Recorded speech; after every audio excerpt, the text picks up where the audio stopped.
Good afternoon, everyone, and welcome to February Member Cafe. We are so glad you're here. I'm going to wait just a moment to get started to see if more people want to get logged in. So give us just a moment or two, and I will get us started for our session.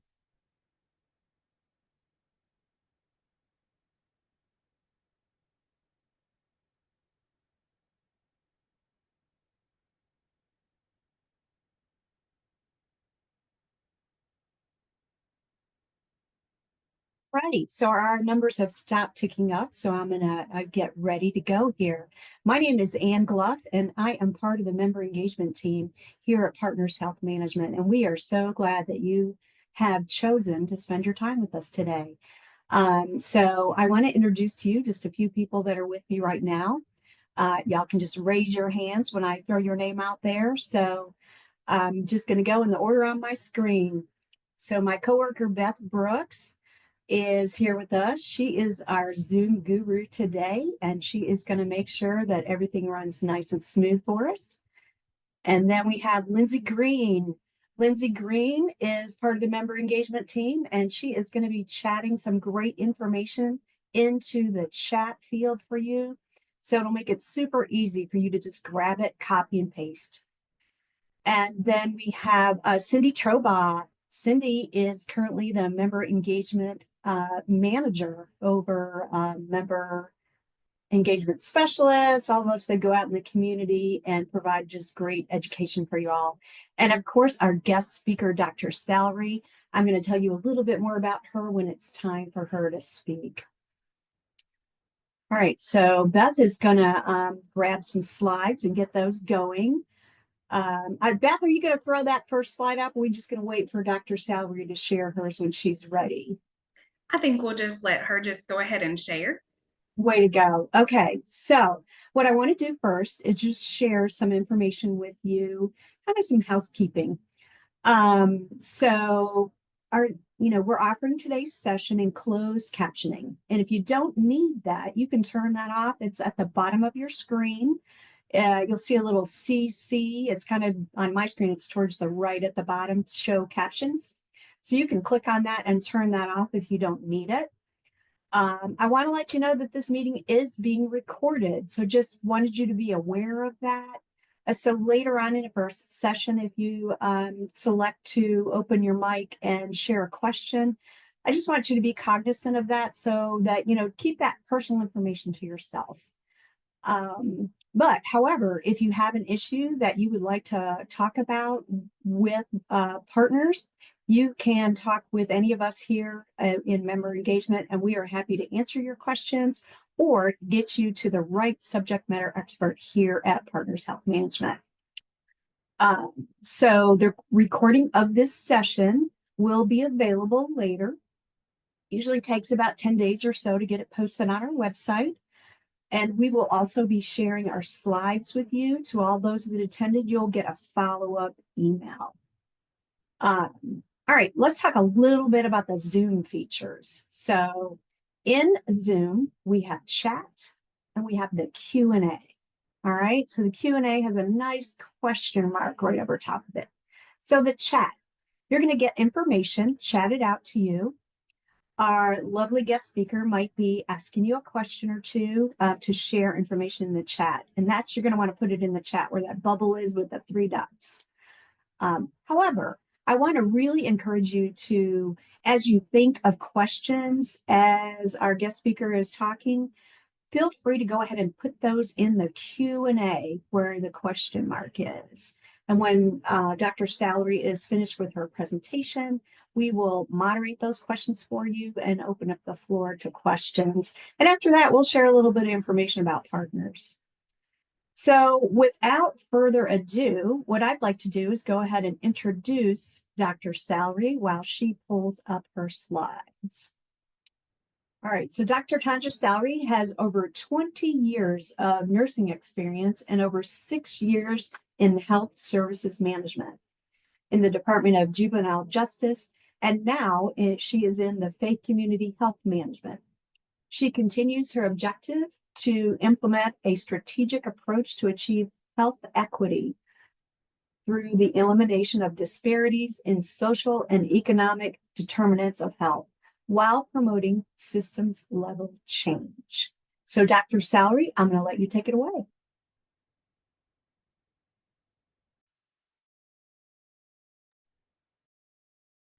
Hello, everyone. It's good to see you this afternoon. Thank you for your time. We're just going to spend the next 6 hours going through a couple of things related to heart health. That's a joke. We're not going to be here for 6 hours, I promise. That is a joke my pastor tells all the time, and we are ready to run for the door. But I do want to share just some education regarding heart health for women and tell a little bit about my personal history when it comes to the journey. And so thank you, Anne. Thank you, Beth. Thank you, Lindsay. Thank you, ladies, for the opportunity. And if it's okay, I'll go ahead and begin. So this again is about it's Go Red Month, Heart Health Month, and it's education specifically for women, but I have thrown in a couple of other tidbits that we can share with our families as well for this opportunity. And I like to call this heart language, and that stems from knowing your love language. The same way you want to be communicated with, and you know your love language, whether that's touch or praise, words of affirmation or kindness, gifts. That's what mine is, if you like gifts. But heart language talks about those things. If you can identify in some of this education that we'll receive today, what's your heart language and what benefits you, or what are the things that you can change to kind of help you live a better life. All right. So a little bit about what we're going to discuss is what exactly is the issue: women and heart disease, Black Americans and heart disease, exercise and diet. And before we jump in, I will give a couple little personal anecdotes as we move through the slides, just to let you know how this actually hits home for me, and it may hit home for you as well. So I just want to ask a question to you all. When it concerns heart health and cardiac issues, heart disease, hypertension, kidney disease, all of those things, what do you think concerning our populations and different ethnicities? What is the issue? And you are welcome. I cannot see the chat, so if someone wants to help me and you can actually see it, since I'm sharing my screen, I don't know how to pull that up, but type in the chat, what do you think the real issues are? And we'll go through some of those. You can also unmute at this time if it's okay, and call it out. What do you think's the issue?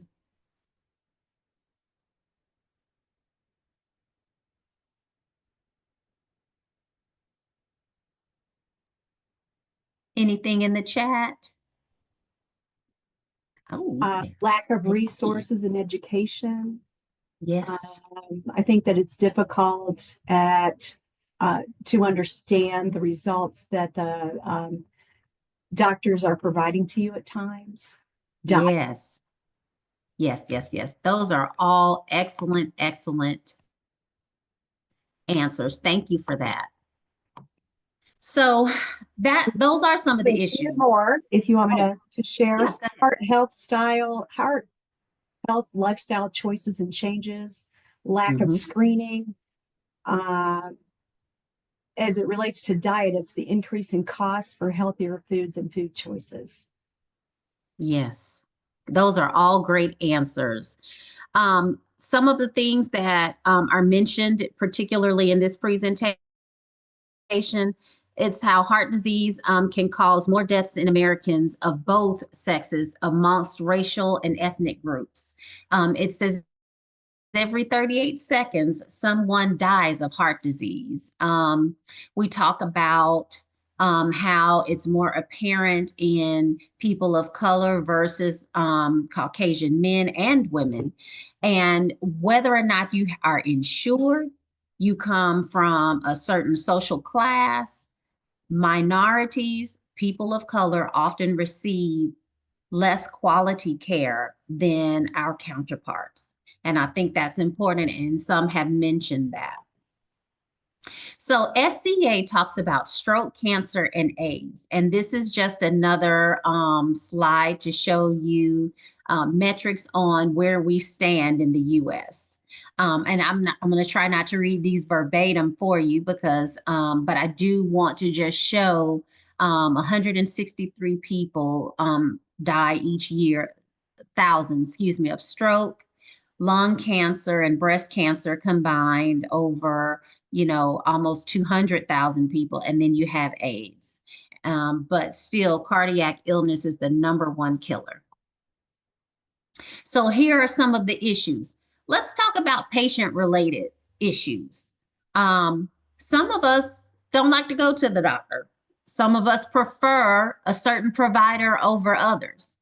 Some of us flat out refuse to go see the doctor. My granddaddy used to say, every time I go to the doctor, he gives me something. And that was one of the reasons why he just would not go.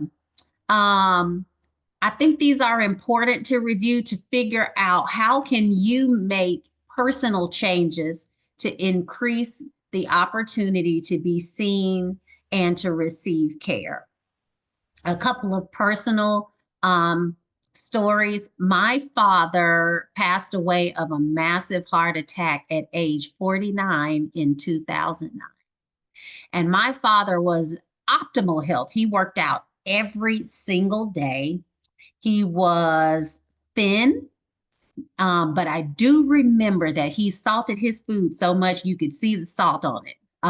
But he, to my knowledge, never had hypertension or anything. And again, he was also one of those who really didn't go to the doctor, so we don't know what was underlying.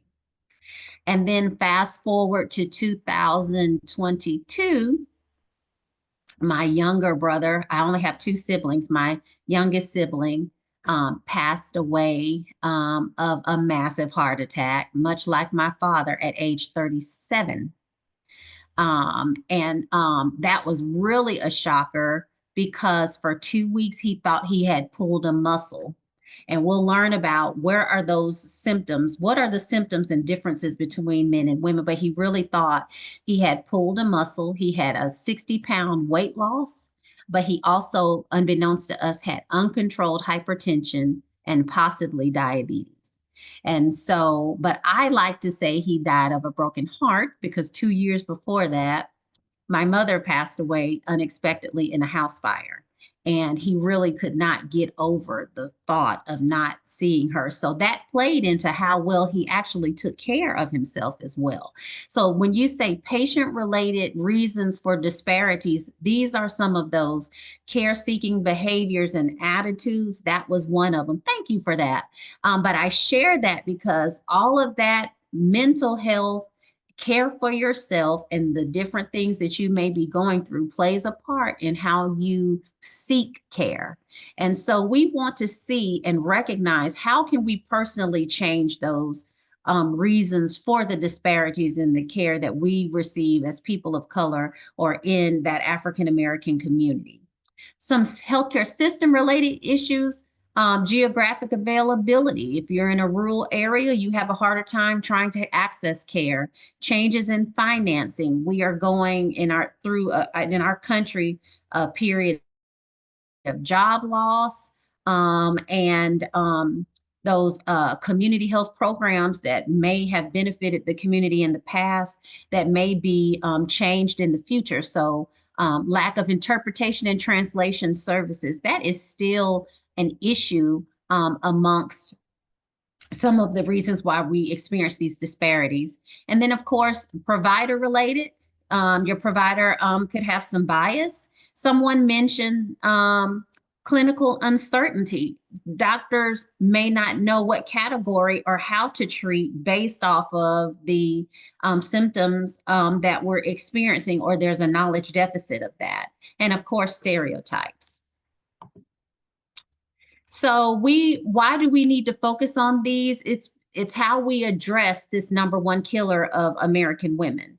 And it's one of the statistics shows that by the year 2050, people from minority populations are expected to represent 50% of the US population. That's major. So it's important for us to examine how to recognize signs and symptoms of heart disease so that we can address these issues and create optimal health for our populations within the US. Even when you have insurance, we already talked about this, it doesn't matter your social class, minorities still have a tendency to receive lower quality care. And so we want to make sure that we're addressing those through evidence-based practice and experience. Here are a few more statistics. 42.1 million women are living with cardiovascular disease. African American women have higher rates of many risk factors for the heart disease. Of course, somebody named weight, nutrition, obesity, inactivity, diabetes, hypertension, all of these contribute. Latina women are more likely to be diabetic, physically inactive, overweight, and things like that. And so we want to recognize those signs and symptoms for risk of heart disease. All right. I know some of my slides may be a little blurry, but if you need, let's just go through those. I thought it important to see some of the differences between the signs and symptoms in women and men when you may be experiencing a cardiac episode, so on and so forth. Sweating, women report sweating, nausea, pain in your chest, more so the upper abdomen and back, your neck, jaw, left shoulder, but infrequently on the right side, but that does not mean that's not a symptom. Nausea, vomiting, jaw pain, and back pain are the most common symptoms that women experience. And then in men, of course, chest discomfort, arm pain, and shortness of breath. But I have one more slide that talks about men, possible areas of radiating pain, neck, jaw, shoulders, abdomen, and arms. And so we want to, like I said, with my brother, he really thought he had pulled something in his back. And the telltale sign when something was wrong was it was accompanied not just musculoskeletal pain, but he had shortness of breath. And that was the red flag. We called the ambulance twice because of the amount of shortness of breath. But like we said, personal related issues that cause these complexes and disparities, he would not be transported. He refused transport twice. And then the third time we called, he was already gone by the time that they arrived. And so that's important. I hear so many times in the community as a faith community nurse. So I'm a nurse that is placed in faith organizations like churches, rehabilitation facilities, homeless shelters, and things like that. And 9 times out of 10, especially among my elderly African-American patients, they refuse transport because they don't want the bill. And that's a big barrier, right? It's that transport that may just save your life. And honestly, when people refuse transport, how many of you know that can be a trigger for someone else that, like me, that's a trigger for me because I've experienced that, right?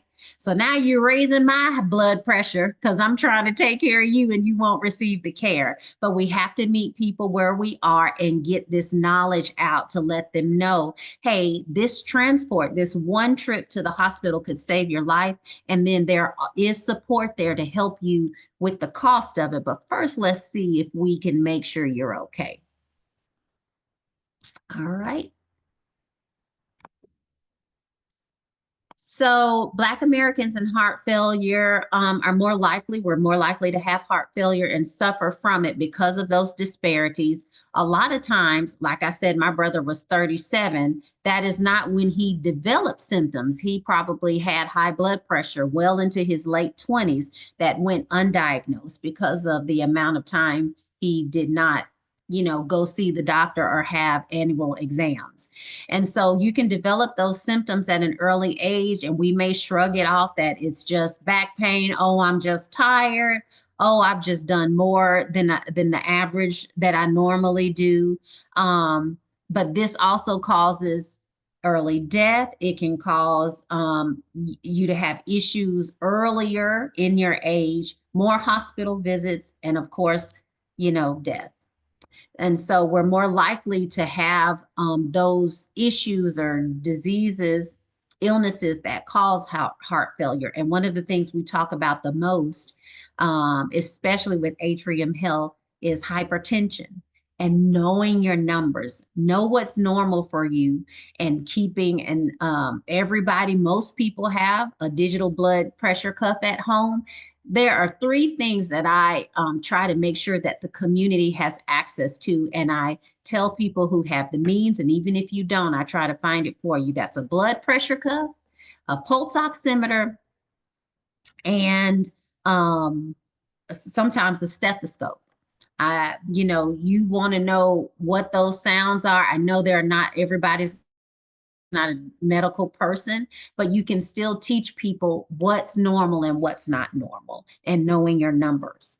And so those things, especially the pulse ox and the blood pressure cuff, are things that everyone should have in their home. African Americans are more likely to have high blood pressure than any other ethnic group or people of color. High blood pressure is more common and more severe, and one of the major reasons is because it goes undiagnosed for so long. But that also leads to other illnesses that can be fatal, like heart attacks, kidney failure, and so on and so forth. And so I'm going to skip because I want to spend more time on this particular slide. What are some of the things that we can do to lower our chances? And it seems like it's redundant, but it's not. And we want to spread the word as much as possible. How many of you, and you can unmute with this, but how many of you believe that you are not getting good, adequate exercise if you don't sweat and drench your clothes? Anyone believe that?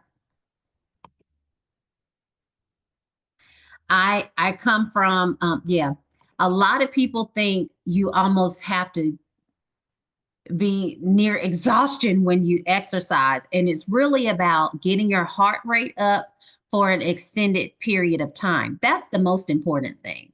The most important thing is to get moving. If it's 10 minutes at a time and you build on that, I think greater than 150 minutes per week is the goal. But you work your way up to that. There are so many apps out there for your Android or your iPhone that will actually tell you where you want to be. You can type in your weight. You can type in if you just want to strength train, whatever the case may be. You can type it in the app and they'll tell you how many steps you need to walk. So true story moment. For 4 years, I exercised about 6 days a week, about 30 to 40 minutes, drenched in sweat. And then guess what? I turned 46 and I threw my back out. I messed my knee up. And all of a sudden, I could not barely get in 5 minutes worth. And so I had to rethink, okay, maybe I have hit a point where I just can't be in the gym drenched in sweat like I used to be. And so I had to research what was best for me and my body, but to still maintain some type of aerobic exercise. And guess what it was? Walking. And walking, I dropped more weight and had more consistency. And I didn't have to pump, I didn't have to walk for 2 or 3 hours. You just need to get moving for a specific amount of time. And I researched where my heart rate needed to be. And most of the time, I was able to achieve that by listening to music. But I was not just exercising, I was meditating. I was addressing my mental health needs as well as my physical health needs. And that's the important part. If you can incorporate that, then you can build your aerobic exercise or get moving in a regular fashion and form where you may not be physically able to be, I don't know, they attach you to a bungee cord now and do all these other things, but walking is one of the best forms of exercise where you can remain consistent. Walking improves your circulation. It helps you deep breathe. There are just so many benefits to that. Improving some of the other things you can do, increasing your energy levels. A lot of people are taking supplements and vitamins, fresh fruits and vegetables still work, and increasing those activities throughout the day. I think the doctor typically recommends that you drink half of your body weight in ounces. That's optimal fluid intake for water every day. But even if you can't get to that, start somewhere, make a goal. I saw on Super Bowl, the Circle commercials. That's a really cool bottle that flavors your water, but try natural things that flavor your water that you may like, increasing your water intake, um, lowering your blood pressure. Again, those activities that just settle your your mind and allow you to be in a space where you can meditate. Improving muscle tone and strength. Again, any of those activities, lifting a bottle of water, using exercise bands and things like that are different ways to increase your muscle tone. But I am a fan of reducing stress, tension, anxiety, and depression. I think the theme I'm hearing this year is that no is a complete sentence. And you would be amazed at and taking the guilt away from trying to figure out what's acceptable and what's not acceptable for you at that time. I see somebody laughing, but no is a complete sentence, and you do not owe an explanation for your no. Imagine the amount of stress that just pulled off your shoulders. So you're going to leave this presentation today telling everybody no, and you don't owe anyone an explanation for it. But that is a stress reliever, not doing things that are outside of what you can accommodate for yourself. Boosting your self-esteem and your self image, whatever that does, getting your nails done, a massage, all of that, believe it or not, is meditation time for you to alleviate that stress, make you feel relaxed, let you feel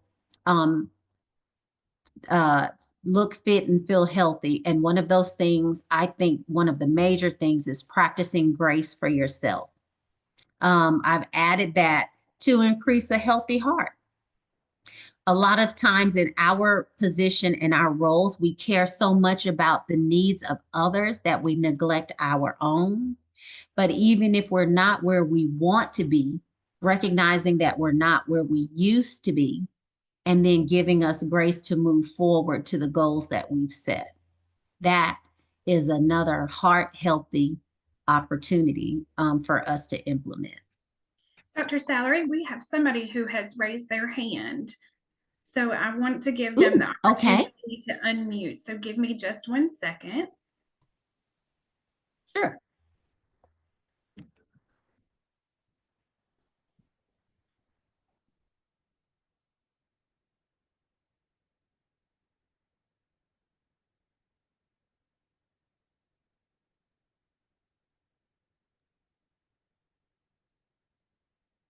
So Kimberly, are you able to speak?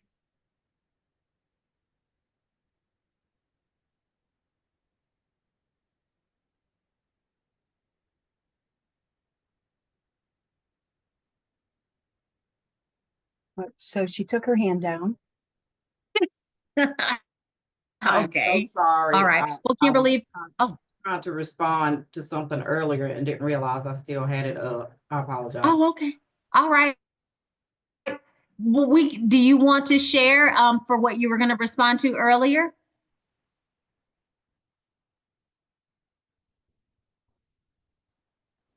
Oh, I've already taken it down. Oh, But that's fine. absolutely, Okay. if you change your mind, Kimberly, just raise your hand again. I'll be happy Yeah. to unmute you. All right.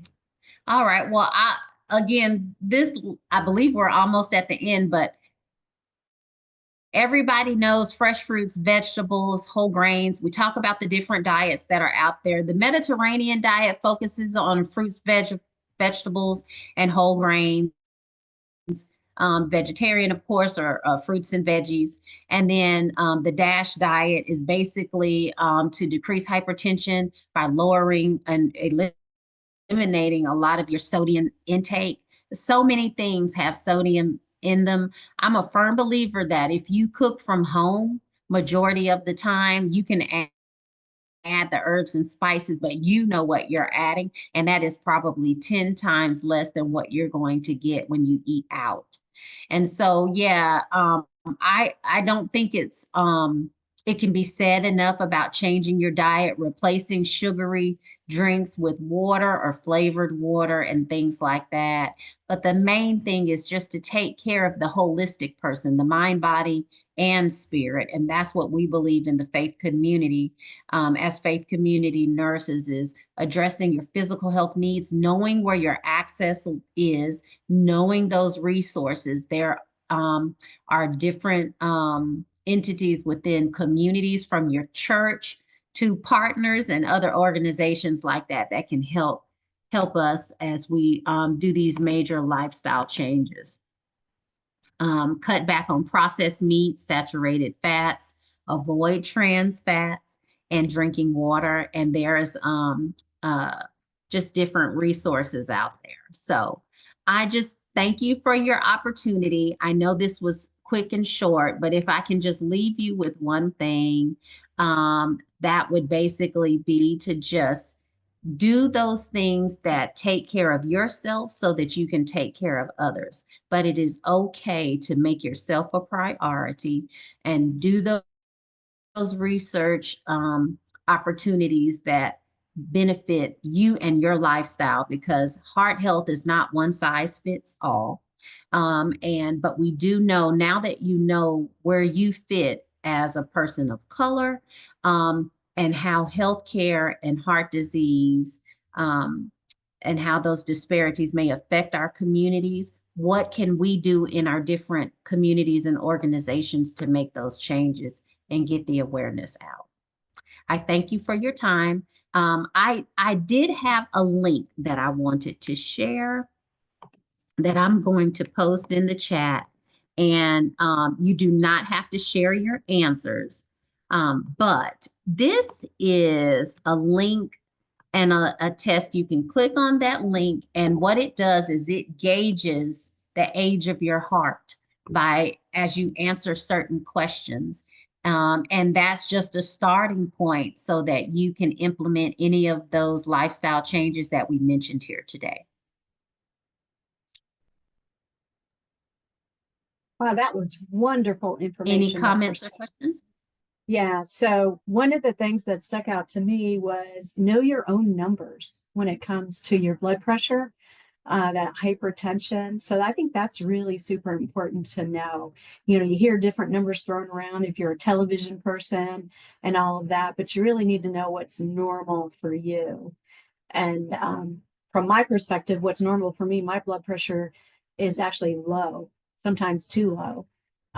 And so you have to know, you know, when you go to the doctor, you know, hey, that's normal for me. So that's really important. So this is a great opportunity right now if you have any questions for Dr. Salary. So gonna throw it out there. You can raise your hand and we can unmute you, or you can pop a question into the Q&A. So we'll give you just a few moments to see if anybody has any questions. So I do see something in the chat. It says, Dr. Salary, with fruits, the amount of natural sugar is high. For those of us who have concerns with being pre-diabetic, what options do you suggest for replacing fruits? And please don't say vegetables.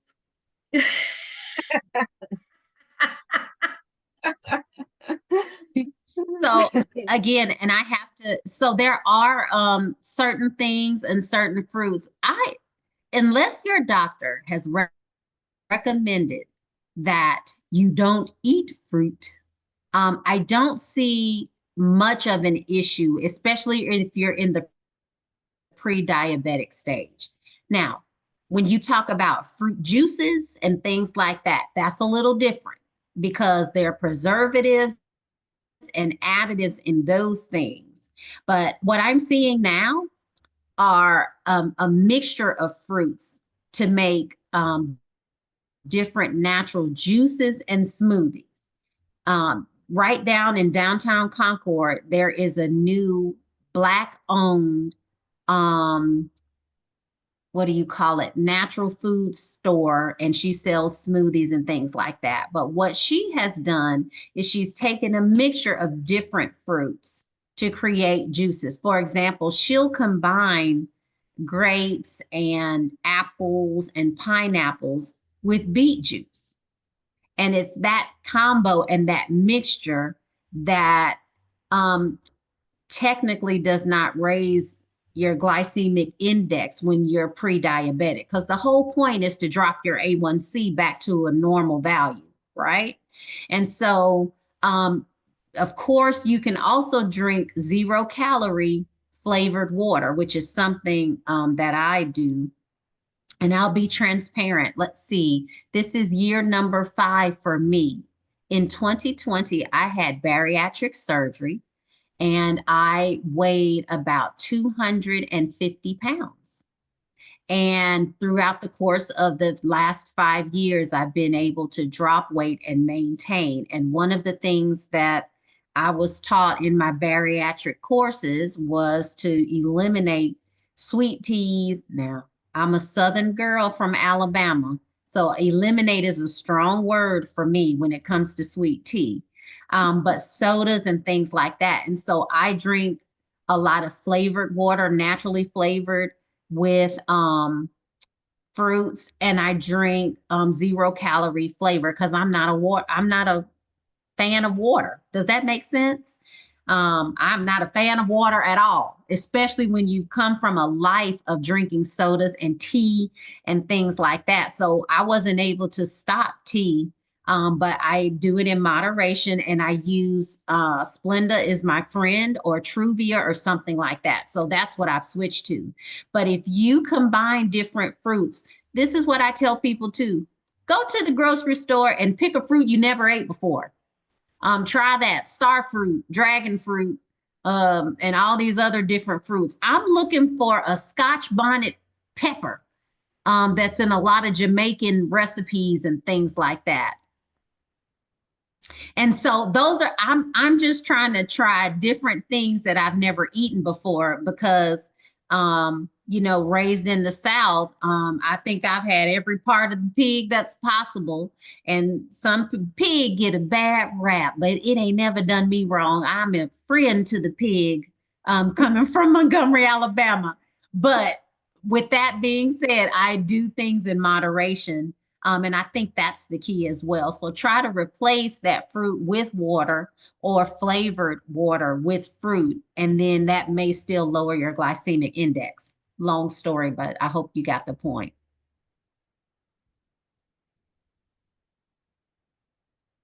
All right. Beth, do we Any have other? anything? Yeah, go ahead. See any right now, but I encourage anyone to put their question into the Q&A, and we will get it answered. I actually have a question for you. On one of your slides, you mentioned processed meats. Could you maybe explain that versus other kinds of meats? Okay, so, and this is one that I have stopped. Processed meats are that ham, bologna, some of those meats in the packets and things like that. Everything that we do, because we're in a microwave society, right? And we need to be able, nobody's going to go out in the backyard and shoot the pig and do all that kind of stuff. So I do understand the type of society that we're in. But there are things, a lot of the chicken that's processed and in the packets, things that you have to warm up like ramen noodles, Lunchables. I mean, you eat it in moderation, but there are things that you can replace those with. Protein shakes, which is also can be processed to some degree. You just have to figure out, plan your meals and do things in moderation, because most of our foods are processed. You want to look at labels. You want to avoid those trans fats and look at the amount of sodium. Some things will say 0 carbs. For example, Ezekiel bread. This is a bread that people are eating that's supposed to be carb free. But then if you look at the nutritional value, the amount of sodium in that Ezekiel bread far outweighs what you would get if you just ate a regular old piece of white bread in moderation. And so it's that type of thinking that we've got to change and just make sure that we do things in moderation. If you need a protein, rather than pull that sandwich meat out, you might want to grill some salmon and then meal prep that salmon for 3 days. Tuna, even though it comes canned, I know, but you just want to do those things in moderation as much as possible so that you can monitor that sodium and those other preservatives in that meat.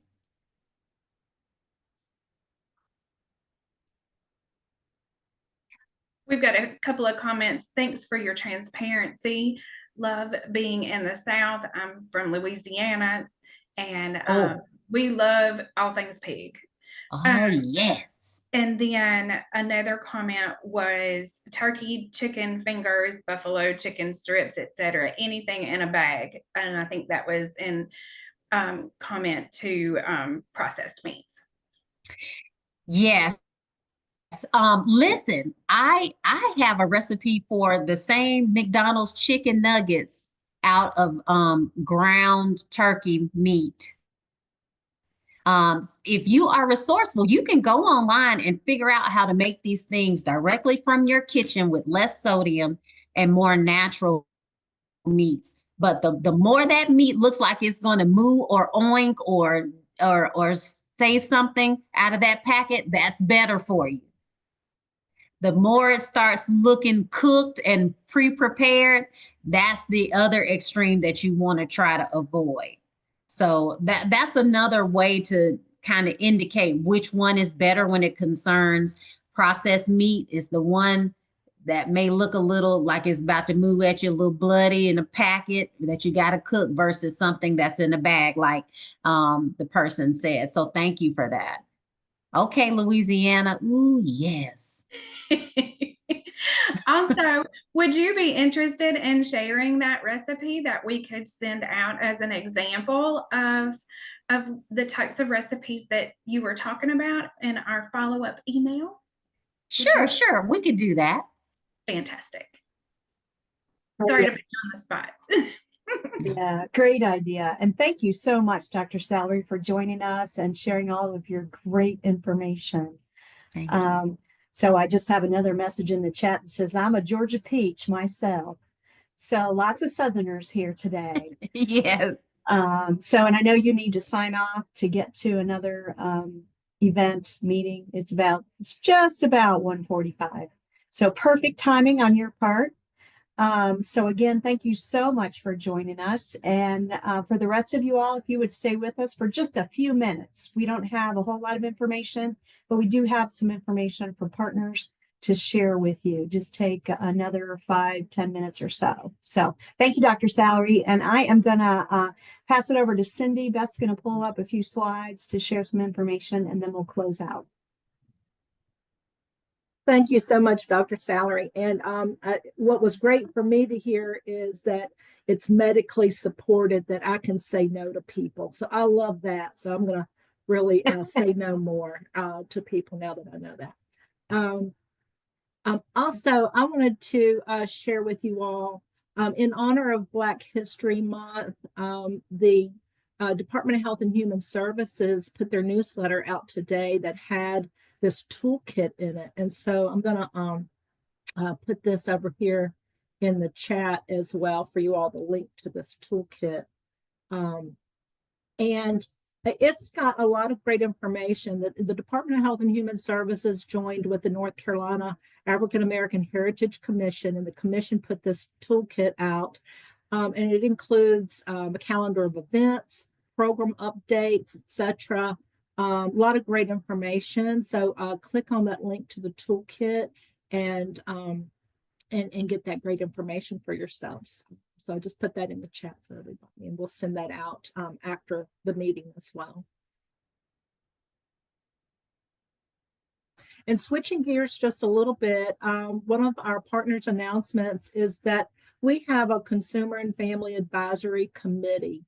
And this committee reports to our board of directors. It is the voice of the folks who have mental health, substance use, intellectual and developmental disabilities, and traumatic brain injuries. And the committee members include either members themselves who receive services through partners or our network of providers, and also family members of our members who receive services. So those are pretty much the qualifications, but you provide the voice back to partners. You know, how are we doing as an organization? Are there gaps in services? Are there needs in your particular community? And so this is a committee that meets monthly. Right now it meets virtually on the second Monday night of every month. And there are quite a few vacancies that we want to tell you about. So as you can see, there are 4 seats in each county. So each county, say like Burke County, they have 4 seats available for a person that has mental health, substance use disorder, intellectual and developmental disability, or traumatic brain injury. So 4 folks serving those disciplines or representing those disciplines can serve on the committee.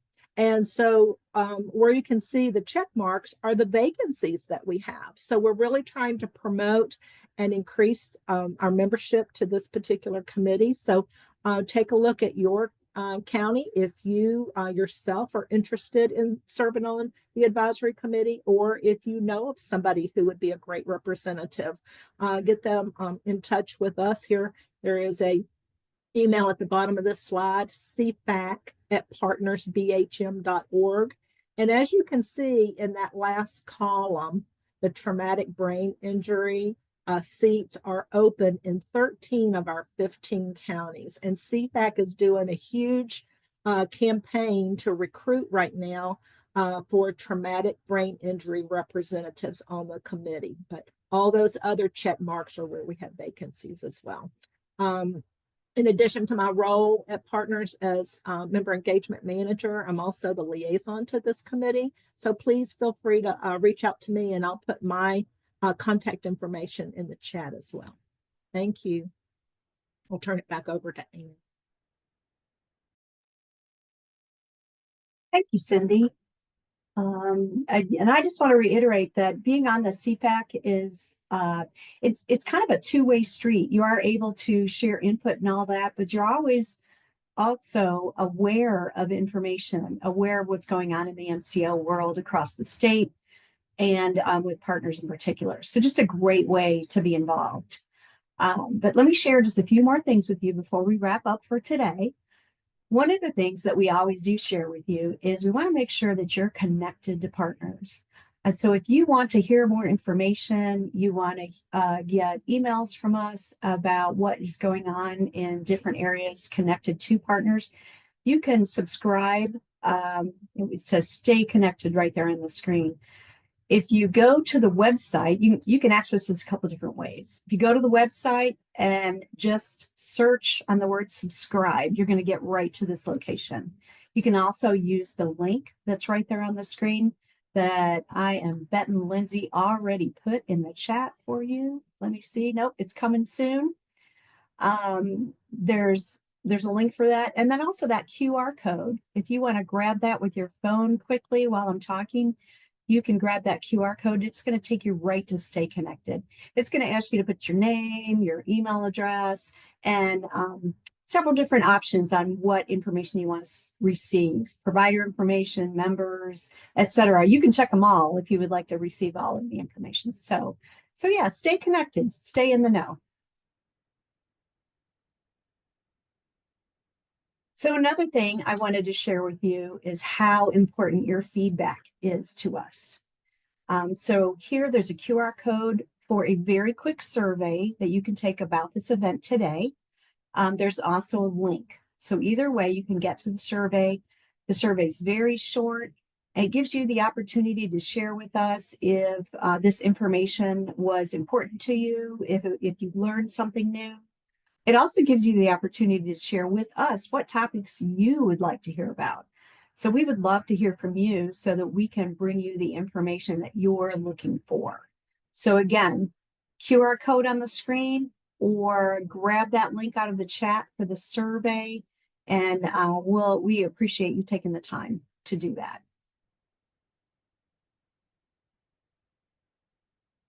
All right, so that is all we have for you today. This is one last moment. If you have any additional questions, if you don't, we're actually going to give you 9 minutes back in your day. I always like to give people the gift of time. So we really appreciate you spending your time with us today, and to learn more about heart health and Black History Month, and how heart health is, really affects our different cultures and communities in different ways. So again, thanks for being here with us, and we hope to see you next month. So next month, we will be focusing on March is Developmental Disability Month, and we will be focusing on support groups. So we'll have some representatives from support groups that are connected to the IDD population, developmental disabilities. They'll be joining us to share a bit about what their support groups do. So I hope you'll join us. Again, thanks for being here.